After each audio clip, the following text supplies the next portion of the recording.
Welcome to another episode of the Making of a Superhuman series.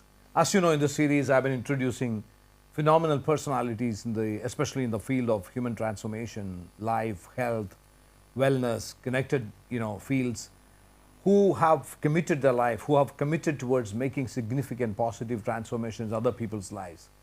And today, I have got one of the phenomenal minds with me, and who has been in the field of health and wellness for quite some time as a researcher, as a naturopath, and more than anything else, a person who knows about supplementation and what kind of formulations work. And here I have with me Lucas Aoun. Lucas, welcome to the show. Thank you for having me. I'm very excited to be here. Lucas, it's last 2 days, we have been together because of the World Biohacker Summit, and we have been sharing a lot of experiences. I think one of the things which really fascinated me is your knowledge about nutraceutical or other the formulations, the kind of supplementation formulation. So, because even for a country like India, from which I come from, the nutraceutical market as such is $5.8 billion right now. Wow. Yeah. So the kind of growth is huge. So many companies are coming out in the market with so many different claims, and people trying out melatonin, people trying out ashwagandha, people trying out so many different things. So, how can I prepare my supplement stack? Well, when it comes to building out like your own supplement stack, I guess you got to ask yourself, first of all, what are your main goals? And then sort of working your way back from there. So for example, for a number of people, most importantly is actually to assess any deficiencies before actually supplementing. And this is a great example of this is vitamin B12, iron, vitamin D3, and by correcting deficiencies through either dietary methods or supplementation can be a great way to revitalize the body and assist with general metabolic energy. So I think key point here is to make sure we ask ourselves, what's our goal with the supplement? Are we trying to improve sleep? Are we trying to improve gut health and things like that? And once I decided on my goal, say for example, my goal is, say for instance, I wanted to perform at peak levels, okay, throughout my life, in career, in my personal life. Then how do I know that what works for me? Well, it really comes back to just like we see with nutrition, there's a lot of individual variability with certain supplements and whether or not you respond positively or negatively. So let's say you want to optimize for peak performance, you want to maintain high levels of energy, good recovery. A great example of this would be something as simple as an amino acid called acetylcholine, which is an excellent way to shuttle fatty acids into the mitochondria to create more ATP and thereby assist with like energy and performance. But in terms of personalization, I need to, it cannot be one thing which is going to be fit for all, right? Definitely not. I mean, when it comes to like the personalization, key point here is to make sure that we're doing some degree of like tracking and monitoring just to assess whether or not the actual ingredient is having a positive effect or a negative effect. And this is a common mistake that we see people making is sometimes they'll just want to start with like a big multivitamin with like very high dosed ingredients, but they may not be deficient in certain minerals. So how do they know whether or not they're going to have a positive effect or a negative effect? All right, Lucas, I think another very important thing which I want to discuss with you, because you are a specialist in male hormone optimization, as such, hormonal imbalances has become very common, especially we discuss about it when it comes to women health. I have never heard many people discussing that about when it comes to men health. So yesterday when you were doing the session on this particular topic in the World Biohacker Summit Dubai, many people, maybe for the first time, they were becoming very curious that is this a big topic or so? So how important is it, this male hormone optimization? What kind of challenges you have seen right now at this point of time in the world because of this? Well, just like we see with menopause, the opposite is andropause, which is a decline in the androgens in men. And so androgens basically means testosterone. And so some of the biggest problems we're facing today is that we're seeing an epidemic of a decline in the total level of testosterone being produced in a man's body. And some of the implications of this is that we're going to see a number of men suffering from infertility, reduced muscle mass, impaired body composition, and even potentially sexual performance issues as well. So it's definitely not just a problem for older men, but it's even a problem in the younger men between the ages of 20 to 35 as well. Even hair loss? Yep, that's also linked in with the imbalances of their hormones. Prolactin is another hormone that's oftentimes, if that's elevated, can contribute to issues. Excess cortisol, so the stress hormone, as you know, is also, has a dynamic relationship, inverse relationship with testosterone as well. Yeah. Why do this drop? Why it's happening in younger ages? Well, we're seeing a decline due to the environmental factors, so toxins and pollutants in the environment. Globally, we're becoming more obese, and body composition is affected, and so obesity creates a highly inflammatory state, and that can affect testosterone production as well. Is there any other reason other than this? Also, we'd see nutrient deficiencies, so common ones being zinc deficiency, which is quite common due to the fact that it's not rich in our food anymore. Yeah. And then even some other nutrients such as magnesium, boron, which is another mineral that's also oftentimes deficient. These can definitely play a role in compromised testosterone production. And at the same time, we see women, many cases, they have an increased level of testosterone. Yeah. So we see this in polycystic ovarian syndrome or PCOS. Exactly. Yeah. And this is actually driven by insulin resistance. So like poor metabolic flexibility, constantly eating very high GI foods, that can be contributing to excess insulin, which then has an effect on the androgens in women as well. Right, yeah. So from your experience, what do you recommend for men at this point of time to have an optimized testosterone levels? So I would say number one is to engage in some form of weight training or resistance training 3 to 4 times a week. Any sort of weight training where you're activating big muscle groups and highly explosive activities. This can actually stimulate muscle growth and stimulate testosterone and growth hormone production. And then also making sure that this is oftentimes neglected, but ensuring that the testicles are actually kept in a cool environment. When the testicles are 2 degrees above the core body temperature, this can actually suppress and completely arrest spermatogenesis and testosterone production. So 2 degrees above the body temperature? Core body temperature. Okay. So that could be when you're sitting down with a laptop on your lap. Right. If you're driving in a car in hot weather, living in Dubai, it's very hot, things like that. That can actually suppress testosterone production. The many people who work keeping the laptop in the lap. Well, it's the name laptop, they're just following after the name. Yeah, that's a great tip. Yeah. That's a great tip.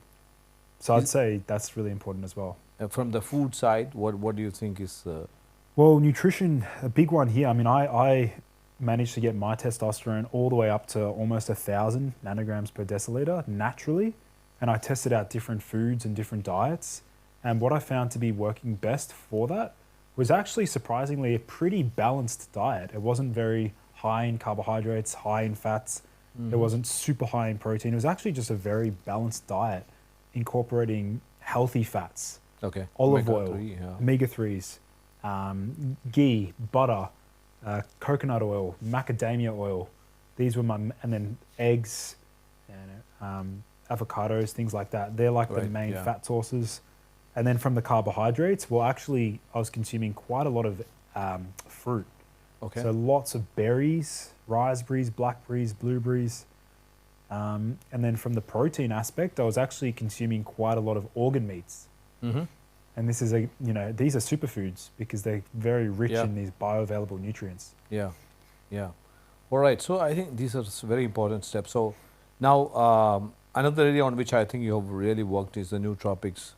Yeah, because why I'm touching upon some specific topics is because these are the areas on which I have always found that people are looking for help. Oh yeah. You know, when it comes to cognitive abilities, and especially when the world is moving so fast, you know, things are happening like this, and everyone is right now in a state where they think that, you know, if I don't do it right now, I may miss out. So Yeah. everybody is in rushing, and so you need to have your cognitive capability so high, especially with the world of AI and everything. So what could be the right kind of a proposition for, I would rather say, a working professional to enhance the cognitive abilities? Yeah, well, when it comes to general executive functioning and improving memory performance, there is a few specific nootropics that work on increasing acetylcholine. Okay. Now, acetylcholine is very well known for memory and focus and alertness. And so a great nootropic starting point would be something known as CDP choline, which is a very highly bioavailable form of choline. Yeah. And that's obviously a precursor to acetylcholine. And then you can combine that with another Chinese herb known as club moss, which is huperzine A. And huperzine A basically inhibits the enzyme that degrades acetylcholine. All right, So it's an okay. acetylcholine esterase inhibitor. And a number of working professionals see benefits in terms of working memory, maybe verbal fluency, and just feeling more like they're able to remember things much easier. So is there anything which should be complementing this particular supplement, or it's alone will work? That's a really good point. What's really important here is to combine these nootropics with B vitamins. You know, B1, B2, B3, B6, B9, B12. All of these B vitamins are really important to act as cofactors to actually help make the other supplements work more effectively. Yeah, the cofactor and also the kind of synergy these phytochemicals create. I've personally experienced that because I was suffering from sinusitis for years. And then when we were developing some products for our company called V-Roots, I was talking about you. That was the time our food technologist, we have a food technologist on our panel. So she was telling me on that one day I was having sinusitis and I was kind of having this headache. And I used to be, a very regular loyal customer for, a paracetamol, ibuprofen combination brand for years. And so she said, what happened? So I said, sinusitis. And she said, you should try curcumin. I said, I've been taking curcumin supplement for years. So no, not much of difference. No, she said, how do you take it? I said, I just take it. No, there's no use. You have to put it fat along with that. Yeah. That only works. So she recommended that, why not you combine curcumin with the MCT oil? And then I started using it for almost a week. I started seeing the difference. The next week, nothing happened, no sinusitis. Then I continued. In our company, we actually combined that, created as a curcumin latte with the MCT oil and curcumin. So this cofactor or, supplementing or, the combining synergies is very, very important. Many people just pop the pill and think that magic will happen. In addition to that as well is time of the day in which you take your supplements. One big mistake that we see a number of people making is taking vitamin D before bed. This is the wrong time of the day to be using vitamin D. We want to be using vitamin D in the morning with fats, again, with the fatty meal as well. Yeah, I think vitamin D nowadays is being talked about in all spheres, but I think B12 is something which people are ignoring or rather they're not that much aware about.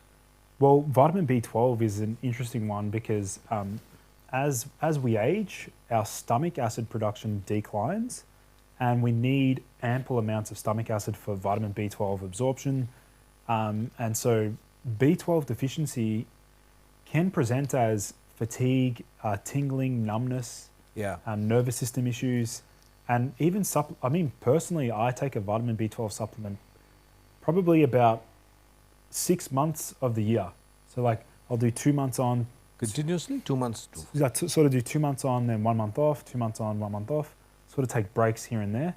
And I notice a massive difference in energy levels. And there's a particular B12 that I like to use. It's the adenosylcobalamin. There's 3 different types. Well, there's actually 4. But I personally really respond well to the adenosylcobalamin. But I think most of the people prefer the methyl. Yeah, most people prefer the methylcobalamin version. So is there any reason why you think that the methyl is less effective? It's equally as effective at bringing up your B12 levels, but the methyl group with the methyl form, I'm a little bit sensitive to any methyl donors. Okay. You know, you've heard of overmethylation. Yeah. Yeah, that's the reason, because I get too, I guess like a little bit more irritable or anxious when I take too many methyl. Oh, that's how you know that you're sensitive to it? Yeah. Okay. I think one needs to really observe, right? Oh. You need to be self-aware of what's going on. Oh, completely. Yeah. Yeah. Even after taking even one single supplement you need to take, and just be aware that what's going on in your body. This is if there's one take-home message in biohacking, it's that principle there. That level of self-awareness is what's going to get you to the top. If you're blind, taking supplements without any awareness, like knowledge, then you'll do yourself a disservice. You know? In fact, that's the same with, I believe, with food also. Yeah. If you're really aware about what's going on in your body after you take your food, I think most of the time you would be able to figure out what's working and what's not working. Mm-hmm. Exactly. Yeah. So anyway, it has been a great interaction, Lucas. I believe we're going to have in the future also a lot of interactions like this, because our intention is through this podcast, and your intention, you are also running a great podcast. So it has been to empower people to take charge of their own health and well-being using scientific processes and methods. So thank you for joining this show. Thank you, Dr. Sanjeev. Thank you, Lucas. That was Lucas Aoun for you. Thank you for watching.